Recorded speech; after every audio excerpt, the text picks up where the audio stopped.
On this episode of the CJ Sweat Show, we're going to discuss a fix I have for the NBA. I'm telling you, it's a theory that is out there, but I really think this is how we can fix all of the issues in the NBA, from tanking to the lack of parity. I've got the fix. That's coming up. Also, USA fans, you're upset that we're not in the World Cup right now. Instead, we're watching instead of playing. I understand that. But you're placing the blame in all of the wrong places. And Kawhi Leonard wants to be traded. LeBron James is probably becoming a free agent. Where do they go during this offseason? This is the CJ Sweat Show, and we start right now. I'm not bringing the bias here. You are. What they do up there? Brainwash? Hey! It's not my fault that your team is terrible. Let me explain. No, there is too much. Let me sum up. This is just honest. I'm sorry if it hurts. Oh wait, I'm not really sorry. Put that coffee down.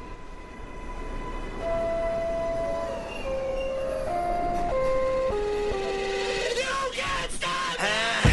Can't stop, won't stop. Where the brakes at? I'll give him that ditty back. This is the CJ Sweat Show. We are now live, brought to you out of Roanoke, Virginia. Thank you for making us a part of your weekend. I've told you I've been doing these Saturday podcasts, but once every 2 weeks. I also host Virginia Sports Report. You can find us at virginiasportsreport.com. I've had a lot of positive feedback there. It is good to have you with us. So we're gonna start off quick here. So the NBA has a number of issues, and here's kind of the problem. Okay, so the NBA, this was their opportunity to gain a lot of ground on the NFL, right? Because like the NFL, you've had like the whole national anthem controversy. Papa John's has dropped out. You've had like a viewership. You've had Colin Kaepernick not be on a team. Like the NFL has managed to upset liberals and conservatives, and so the ratings have been down for the past, year or so. And, this was really the opportunity for the NBA to gain ground. But instead, the NBA didn't gain any ground. And instead, none of their playoff games even touched the TV ratings of the NFL draft. I mean, like, the NFL is so much more popular than the NBA that a room of telephones is more watchable than the NBA Finals. That is a big problem. And in the past decade or so, this was probably the most unwatchable NBA Finals I've ever seen. I mean, we did not, nobody gave Cleveland a chance to win this thing, and it's a big problem in the NBA. And what has happened now is the NBA, it's not that there's a complete lack of parity, okay? We like to say lack of parity, but truth of the matter is the NBA's had lack of parity for forever. Even going back to Jordan's days, it was typically about 4 to 6 teams at the top, then you're going to have about 4 to 6 teams at the bottom, and then you're going to have some interesting teams kind of in between. The NHL, there's parity all throughout. You have no idea who's going to win. That's why, Vegas, an expansion team, can make it all the way to the Stanley Cup. And in the NFL, we have a basic idea. Cleveland will be awful. The Patriots will be great. But in between is a complete crapshoot. I mean, like, we have no idea what's going to happen. You can make the Super Bowl one year, and the very next year, have a top 5 draft pick. I mean, the NFL, the parity is a bit ridiculous. But in the NBA, we've never really had that. So parity is not really what the NBA necessarily needs. But the problem with the NBA is it's become way too predictable. Okay, let me take you back to the start of the season, okay? Before November, all right? I had this conversation with a lot of people, so, what do you think is going to happen in the NBA this year? And a lot of you all chime in, too, what do you think will happen in the NBA this year? And almost a complete consensus, everybody I talked to said, okay, well, here's what's going to happen, all right? It's going to be Golden State and Houston in the Western Conference Finals. You're going to have Cleveland and Boston in the Eastern Conference Finals. Cleveland will win, but Kyrie and Boston will give them some issues. Even without Kyrie, Boston give them issues. And then Golden State will win going away. Now, we know Golden State and Houston was close. But what everybody else also said is the Western Conference Finals will be far more watchable than the NBA Finals. That's going to be a whole lot more fun. Okay, so we all said that. And then we said the NBA Finals, it's going to be Golden State and Cleveland, and Golden State will win that one without a problem. They're going to sweep. Okay, we all said that late October. Okay, so let's recap what happened, all right? Golden State and Houston in the Western Conference Finals, check, we got that one. Boston and Cleveland in the Eastern Conference Finals, check, we got that one. Golden State and Cleveland in the NBA Finals, okay, we got that one. Golden State wins in a sweep, we got that one. Golden State and Houston in the Western Conference Finals was a much better, much more watchable series than Golden State and Cleveland in the NBA Finals. Okay, so we checked on the boxes. We all predicted that. We all predicted that. At the start of the season, you would have had to bet $2.50 on Golden State to get $1 back. That's how big the odds were for them to win the NBA Finals. Nobody gave anybody else a chance to win this thing. And we were all right. Okay, that's the problem. We all knew Golden State was the best team in the league, and there was nothing any of these teams could do about it. Cleveland tried to trade, Boston tried to add pieces, Houston tried to add pieces. Golden State still won. And that's the problem. And so I've got a fix I'm going to give to you in just a minute that will fix that problem. Okay? But let's address one other problem that the NBA has. So the NBA, Kawhi Leonard, is now requesting a trade from the San Antonio Spurs. Kawhi Leonard, by the way, just 3 years ago, everybody was telling me how he was going to overtake LeBron James as the best player in the league. Okay, so I think we've all agreed that's not necessarily happening, but he is nevertheless a star in the NBA. So it's a big deal that he's requesting a trade from the San Antonio Spurs. Okay. Now, we can all point to the obvious reasons why Kawhi's requesting a trade, and we can go to, he and Greg Popovich have had a rift, he's kind of had a falling out with the team, and all of those things. But if you go back to Kawhi, okay, his story is actually painting a picture for what the rest of these NBA players go through. Okay, so Kawhi Leonard came out of high school. He is from Southern California, wanted to play for USC or UCLA. They both looked past him. Both of them did. So instead of going to USC or UCLA, Kawhi Leonard went to San Diego State and played his tail off. It was amazing. And was selected in the NBA draft. But he didn't go super high in the NBA draft. So he ended up falling to a really good team, the San Antonio Spurs. Now, a lot of you say, okay, well, that's great that he could go, 15th in the draft and then fall to a good team like the Spurs. The problem with it, though, is the Spurs are a system. And the Spurs are all Popovich. And the Spurs are in San Antonio. It's not exciting. So Kawhi Leonard works his tail off in high school, gets passed up by UCLA and USC, works his tail off in college at San Diego State, gets passed up by 14 teams, finally gets taken, and gets shipped to San Antonio. Okay, this is a kid who has dedicated his entire life to basketball, okay? And he goes to San Antonio. And he plays and he works hard and he does everything he can. And then this past year he has an injury. And doctors come back and, they say, hey, we think you're ready to go. And he says, wait, I don't feel like I'm ready to go. Are you really going to medically clear me? Because I don't feel like I'm ready. And Popovich gets frustrated with Kawhi. And Kawhi's like, are you kidding me? Like, I've invested my entire career and you took me into your system and I've given you everything I've got. And now this is what I get in return is you're trying to rush me back when I don't feel ready. And so Kawhi Leonard is obviously frustrated with this situation in San Antonio. And the problem with the NBA is you can work as hard as you want to. And you can be super, super talented and super, super gifted and have all of the traits. And all that can go towards is you getting drafted by a small market team that runs a system, isn't any fun to play for, and you're locked in with that team for a solid 7 years. And you people think, it's not big of a problem. They're getting paid $4 or $5 million a year. I want you to think about something, okay? Let's flip this to like a different industry, okay? Let's say you're a lawyer. All right, and you're going through high school, and your friends are out partying, and instead of partying, you're studying, and you get to college, and your friends are going out for their 21st birthday party. They're going to go drinking, and they're going to get hammered that night, and they invite you to come along. Hey, we're gonna go out and party, and you're like, no, because you got to study tort. Okay, so you worked hard in high school, you go to Columbia, you get your bachelor's degree, then you go to Columbia Law, you get your law degree, and you've worked hard and you've worked hard and you worked hard, and you've built this really, really strong profile, and now you get to choose where you want to go. And most likely you're going to get offers from, a big law firm in New York or Miami or LA or Houston. But if this were the NBA, if that industry acted like the NBA, you would be drafted by Orlando instead.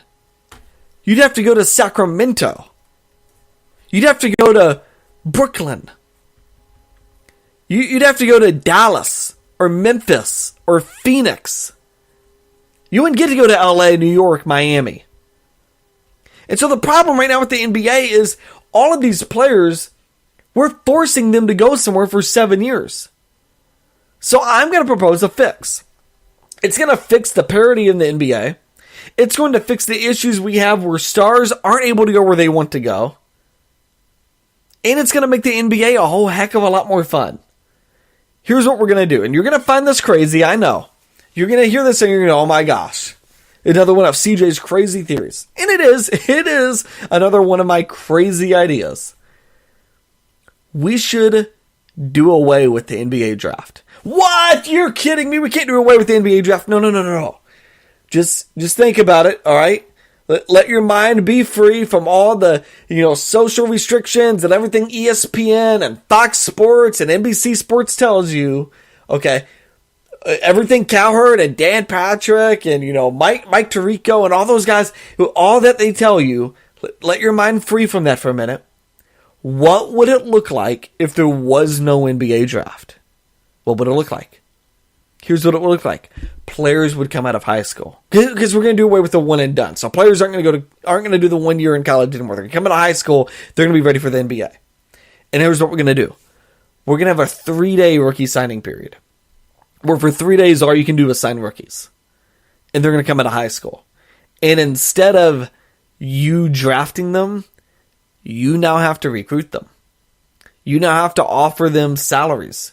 You now have to present to them a team, hey, this is how good we are. This is what we can do to enable your career. This is what we can do for you. And instead of, the Dallas Mavericks getting the second overall pick because they were absolutely awful this year, instead of that happening, you're actually going to have to work. I guess they're getting the third pick. You're going to have to work to get a player like DeAndre Ayton or Marvin Bagley.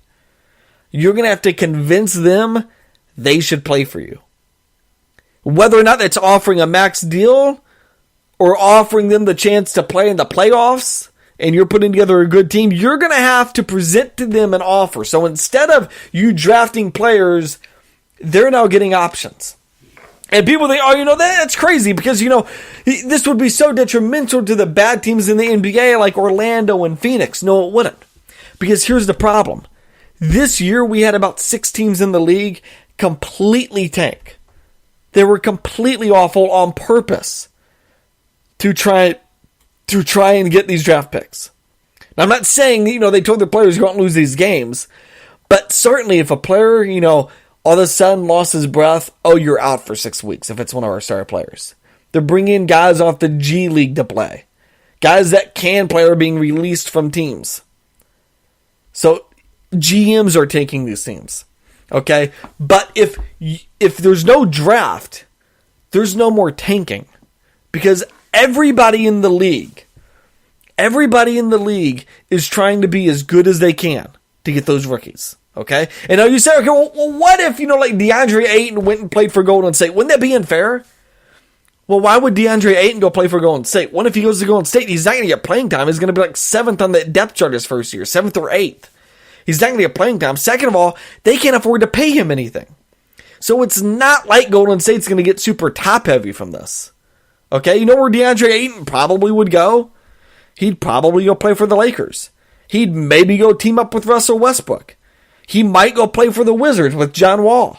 Wouldn't it be more fun if like one of those teams who aren't necessarily a title contender right now got a player like DeAndre Ayton?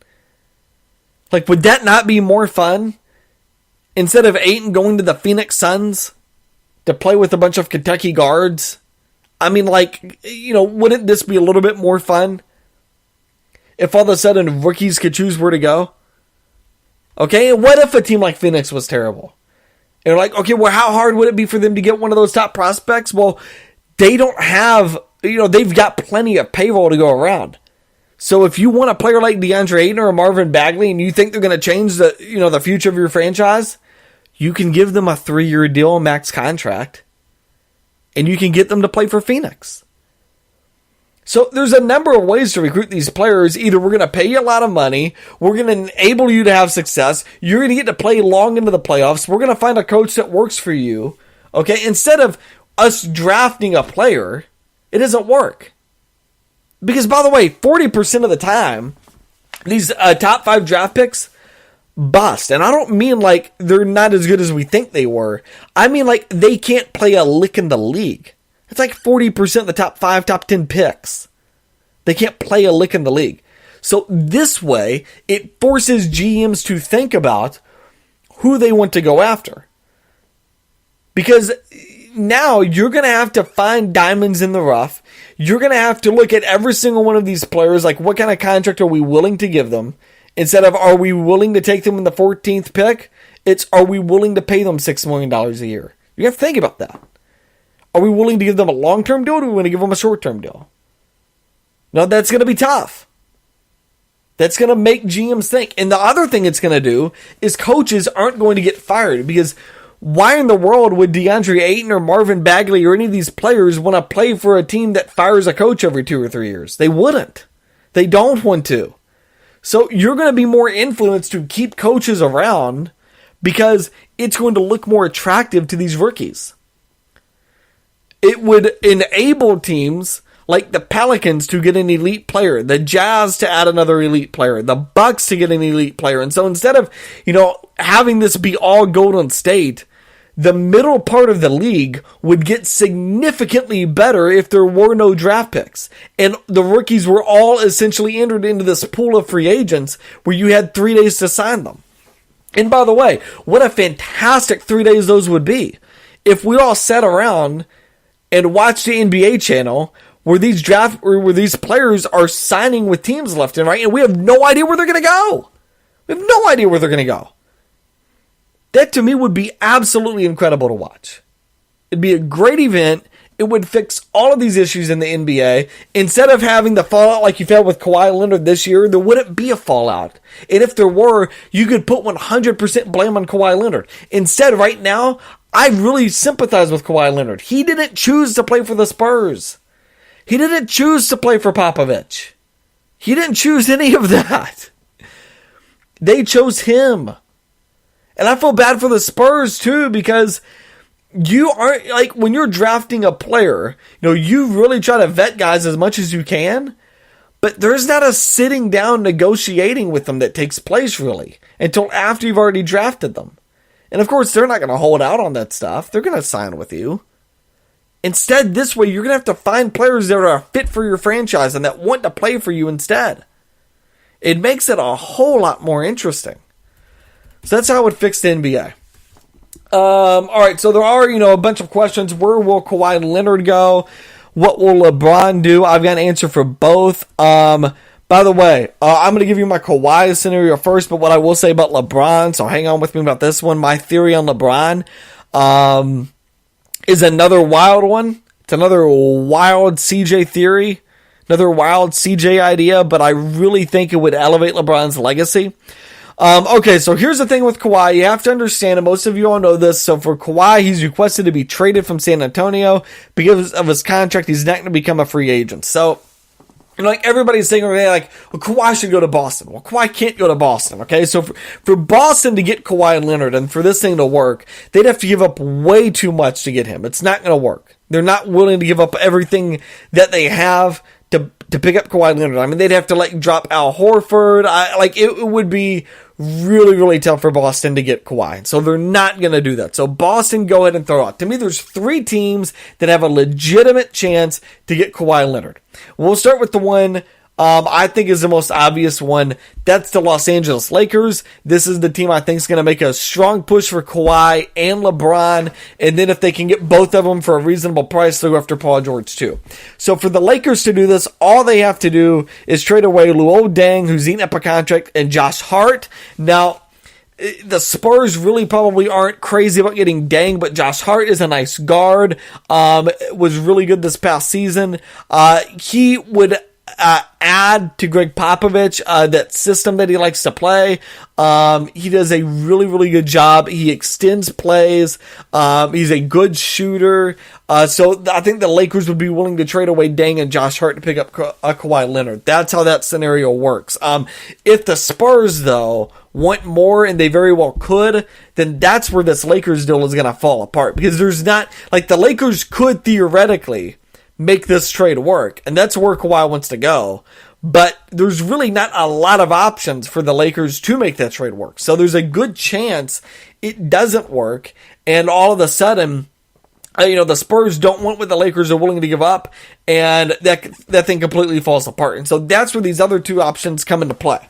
Here's the one I love, and I think it's way higher on the list of probability than people want to realize, and that is Kawhi Leonard going to the Miami Heat. Now, that sounds ridiculous, but here's why it could work. The Heat right now are trying to trade Hassan Whiteside. Whiteside wants out of Miami as well. That relationship has fallen apart. Whiteside is actually like a perfect fit for what Popovich has done in the past, and the Heat would also be willing to give up Derek White to make sure the salaries work. Then you would have Kawhi Leonard go to Miami.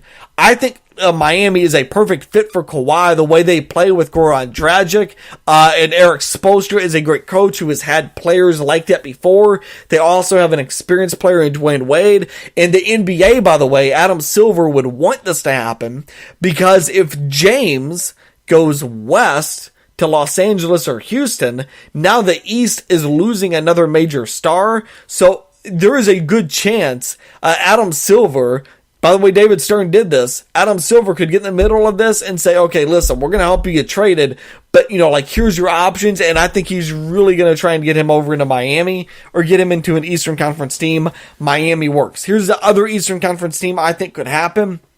I think Philadelphia could become a play for him. The only thing about this is, Kawhi is a better fit in Philadelphia than LeBron is.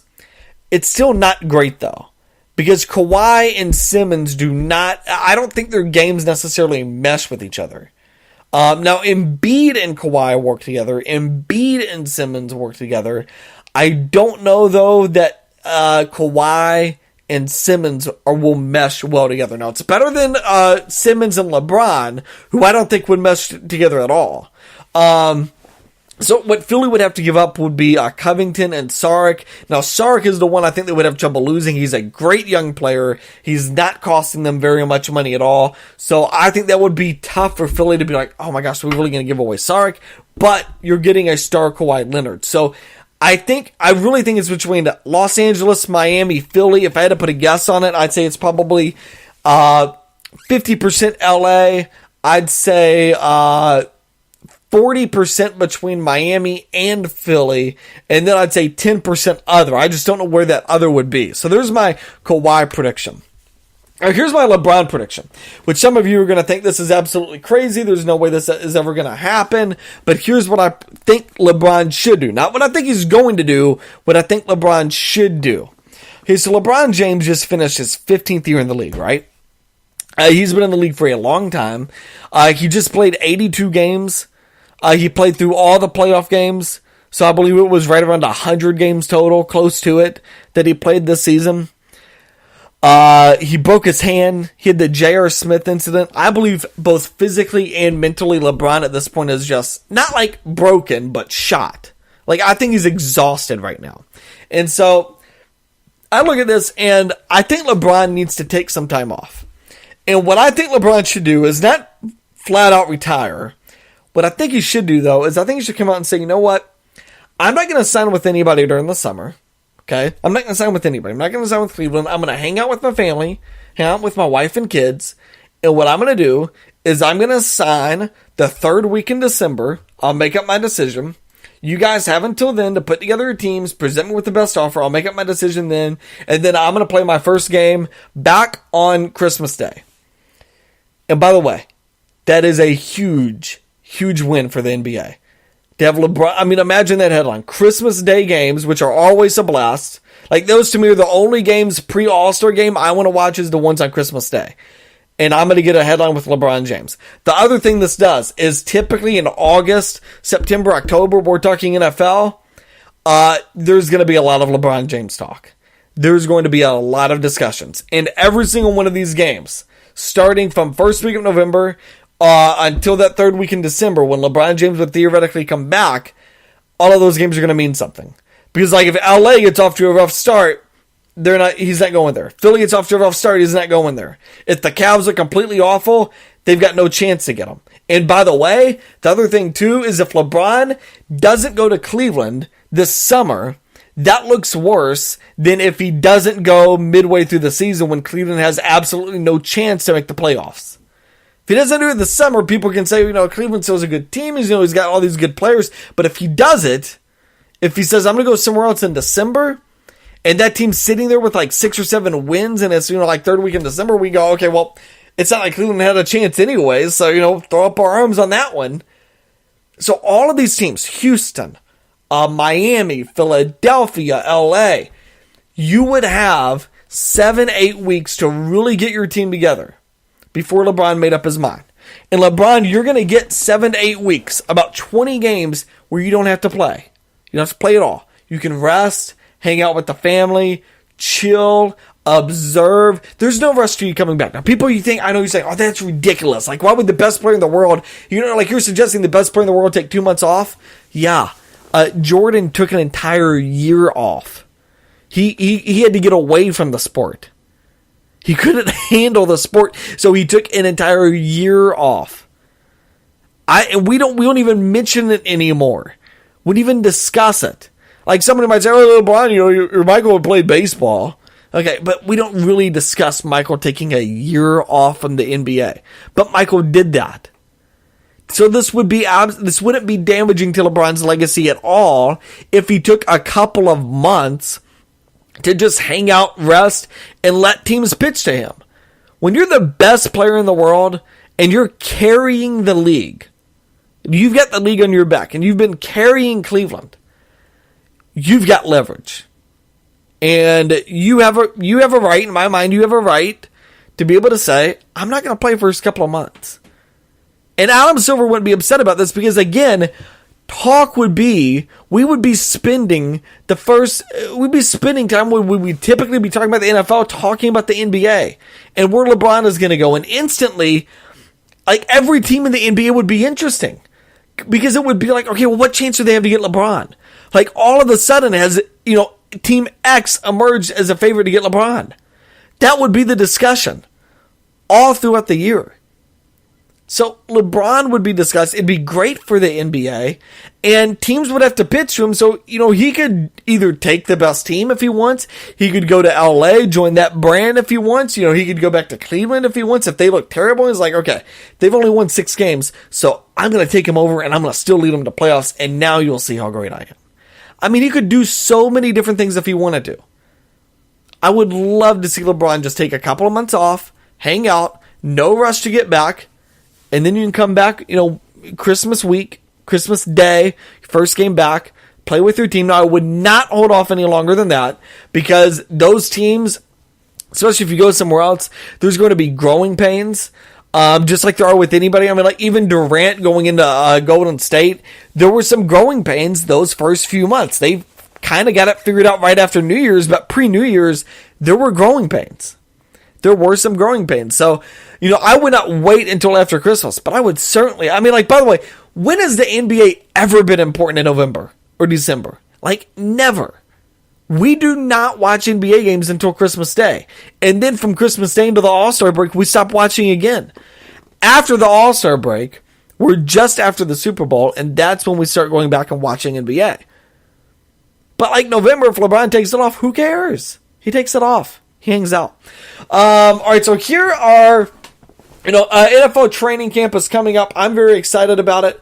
So we've got, World Cup happening right now. U.S. Open happening this weekend as well. I would talk about that more if Tiger were in the running, but he's not. So, once the World Cup ends in a month, we're going to be in training camp, by the way. So, training camp, seriously, is around the corner. And then, training camp, we got preseason, all that. But, I think this is going, typically, preseason comes around, we're like, okay, the preseason means nothing. I think there are 5 storylines to really, really watch and pay attention to this training camp. And they're going to be absolutely amazing to watch. So, training camp and the preseason, forget about the scores, but these will be the storylines, and this is going to be why the preseason will be the best preseason yet. Okay, so storyline number 5, I'm going to be interested in watching the entire NFC West. Okay, the Rams are the most talented team, the 49ers have the best quarterback, and the Cardinals have the rookie quarterback, and the Seahawks are a complete train wreck. I have no idea what's going to happen in the NFC West this year. My gut says Rams win it, 49ers second, and Cardinals are going to be third, and Seahawks will be a close fourth. But I think this division is absolutely fascinating because I'm super excited to watch Josh Rosen play. I'm super excited to see Garoppolo in year 2 with the 49ers. And the Rams have added so much talent to that team, they're going to be absolutely ridiculous this year. So that's number 5, NFC West. Number 4, New York Giants, right? We get new coach Pat Shurmur that comes into this team. Okay, last year was a complete mess.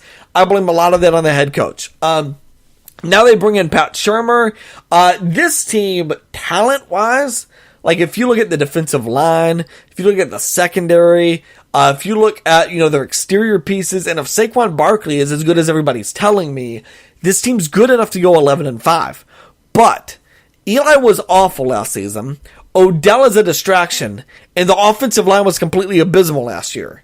So, the Giants are the one team.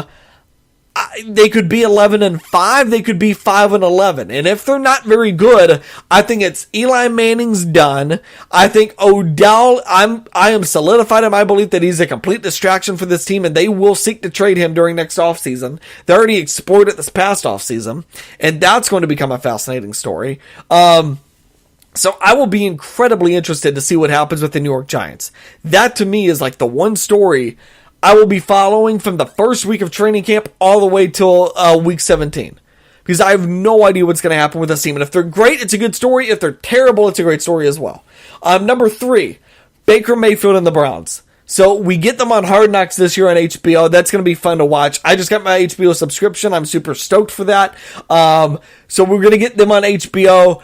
Baker Mayfield, I don't like him. I know some of you love him. He's incredibly polarizing, and I love polarizing athletes. Not that I'm rooting for Mayfield or anything.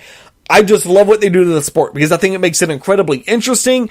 The Browns have been so terrible in forever. Again, if Baker is awful, all the Brown fans are going to look even worse than they have been in the past, which we thought that was impossible. If Baker Mayfield is great, though, well, then the AFC has a new quarterback, which they desperately need, and the Browns are competitive. So, that would be a ton of fun. Number 2, second storyline I'm interested in paying attention to as training camp kicks off next month. Andrew Luck is back, and he's throwing footballs. And I think the Colts, with the brand new head coach, with the pieces they added in the draft, new GM, I think the Colts are going to be really interesting this year. And I think Jacksonville takes a step back. I've been saying that. I think Tennessee is going to take a step back. I think the AFC South this year is going to be Indianapolis and Houston. And I'm going to be absolutely fascinated to see, are we getting the Andrew Luck of old, or does Andrew Luck come back in and he's just not the same? Because if that's the case, the Colts have a lot of work to do. And that to me is an incredibly interesting story. So Andrew Luck is back. That's my second most interesting story. And then number 1, Tom Brady and Belichick. And this, we're in OTAs. We're in OTAs, and this is a discussed story every single day they're at OTAs. So make no mistake, when we get to training camp and we get into, the preseason next year, this story is just going to compound on itself and continue to be interesting. Is a split up coming soon? I don't know. I think at some point Belichick retires. And I kind of think too, one of the questions you have to ask yourself is, if you're Bill Belichick, do you want to retire before Brady? Because once Brady retires, you don't have another option there. And if you're Tom Brady, do you want to retire before Bill Belichick? Because if, you're Tom Brady and you wait till Belichick retires before you do, well, you can't go out the same day, really, unless you guys are friends again. But if he retires before you do and, you don't have a coach, a capable coach, that could be a big problem. So, that story to me, I think there's so many interesting angles. Is there a real rift there? I don't think it's going to have a real influence on their win-loss. I just think watch for body language. Watch, the sidelines this year with that team. That's going to be a ton of fun. So I'm very interested to watch that. So there's your top 5 storylines as we head into the NFL training camp. All right. To conclude today's podcast, here's what I'm going to talk about. World Cup. Everybody's watching the World Cup today, right? And that World Cup has been fascinating. I've been watching it earlier. Watch it, yesterday afternoon. Watch some of Denmark and Peru today. Watch some of Argentina and Iceland. It's incredibly fun, right? But, the U.S. isn't in it. So, that to me is incredibly frustrating because I feel like we should always be in the World Cup. And everybody this year is like, where do we point the blame to? And so the blame has gone, heavily on Jurgen Klinsmann. And then Bruce Arena, he comes in and he tries to save the team. And he can't. He can't do it. And they miss out on the World Cup. But, Bruce Arena steps down from the team. Jurgen Klinsmann gets fired. And, all these USA fans are like, we can't get a good manager. I'm going to throw something out there. USA soccer fans, because I've watched a lot of USA soccer. I grew up playing soccer. I know a little bit about the system. I've coached some soccer too.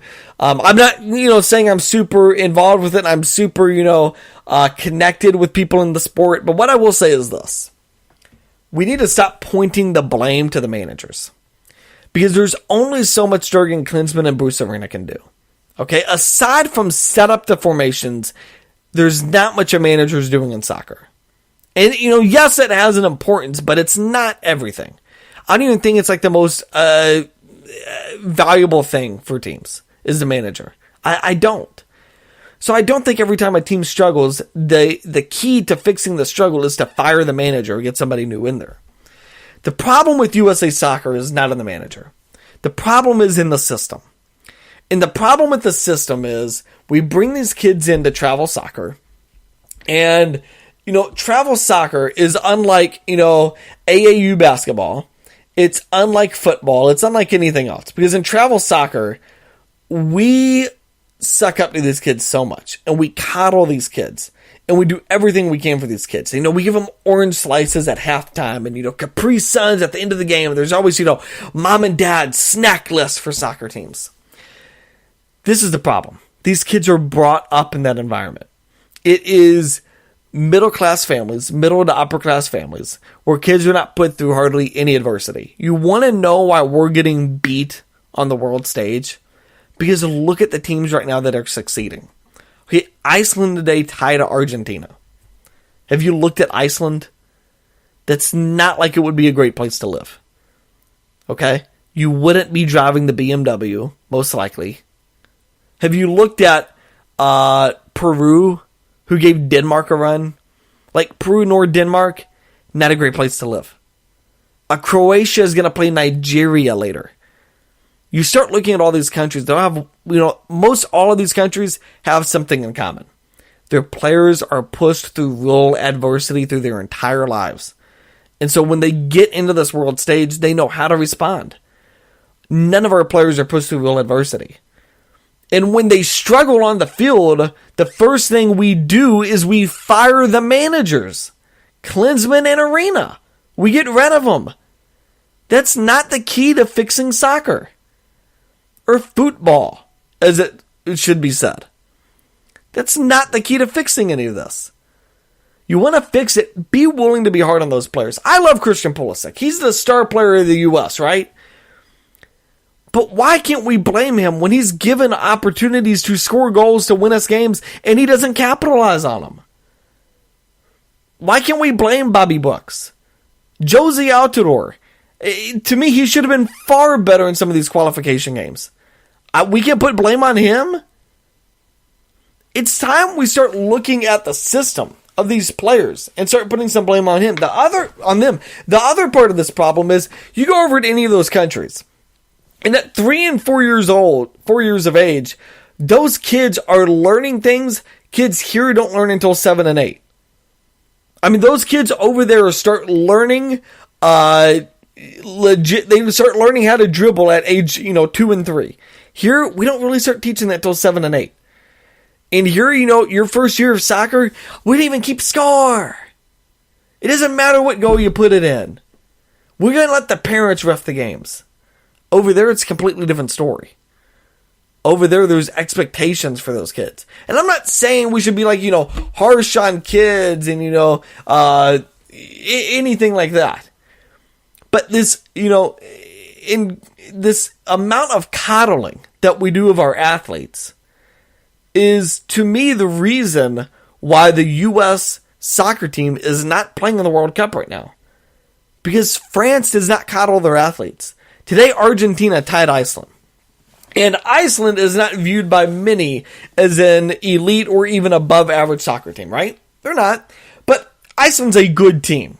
Like, they've got legitimate players. They do a lot of things really, really well. Argentina fans today, if you go on Twitter, who are they all blaming right now? Who are they all going after? Lionel Messi, who one could argue is the best player in the world right now. Argentina fans are willing to go after him. This is why Argentina doesn't struggle to get to the World Cup. And I think they probably get past the group stage, and they're going to be playing in the round of 16 stage, and I think they probably get into the quarterfinals of this thing. I know they tied today. I don't think it's a big deal. I think they'll get past it. But Argentina fans are willing to go right after their players. There is no coddling in Argentina. There's no coddling in Mexico, our arch rival, who, by the way, has started to really pull ahead of us. Like, Mexico right now has our number.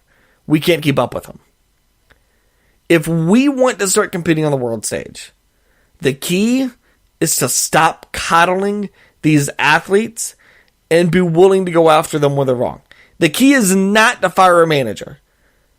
I've coached teams before.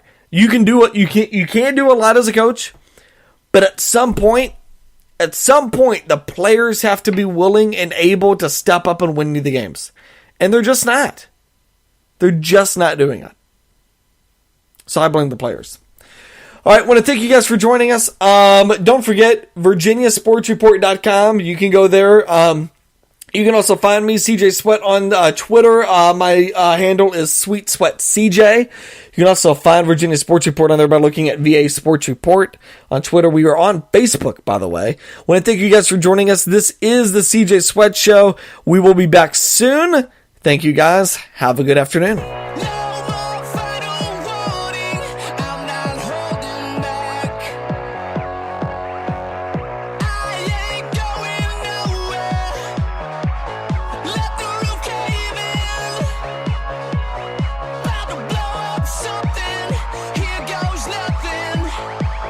Watch me hit the crate.